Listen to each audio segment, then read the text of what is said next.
US President-elect Donald Trump has chosen a number of loyalists with varying levels of experience to fill in some of the most crucial positions in his upcoming administration. But the question is, will these selections strengthen his leadership or pose challenges ahead? This Reuters report tells you more about it.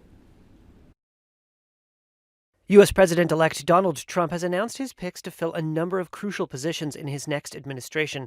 Some have been criticized for a lack of experience, but many share two common characteristics: loyalty to Trump himself and hardline political stances on issues important to the incoming president.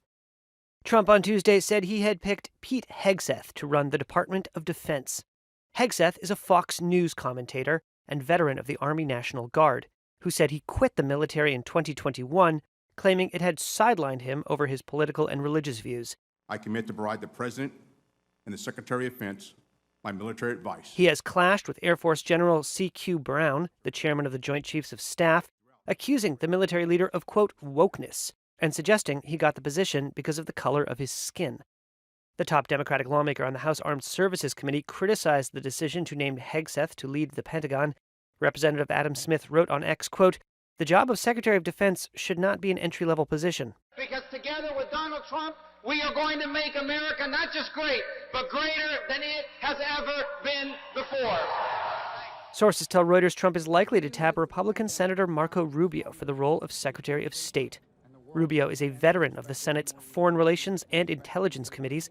The senator has in the past advocated for a more muscular stance with respect to U.S. geopolitical foes, including China, Iran, and Cuba. He has shifted some of his positions in recent years to fall more in line with Trump's, including pushing for a less interventionist foreign policy.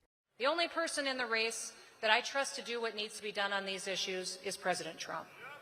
South Dakota Governor Kristi Noem was named to lead the Department of Homeland Security, overseeing everything from border security to disaster response to the U.S. Secret Service.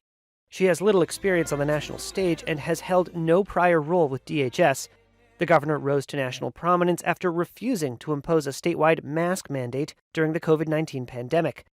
Noem later garnered attention for an episode in her memoir describing how she shot and killed a pet dog she deemed insufficiently obedient. At Harvard, does calling for the genocide of Jews violate Harvard's rules of bullying and harassment, yes or no? Republican Representative Elise Stefanik is Trump's nominee to represent the U.S. at the United Nations. The New York lawmaker is a fierce defender of the president's agenda.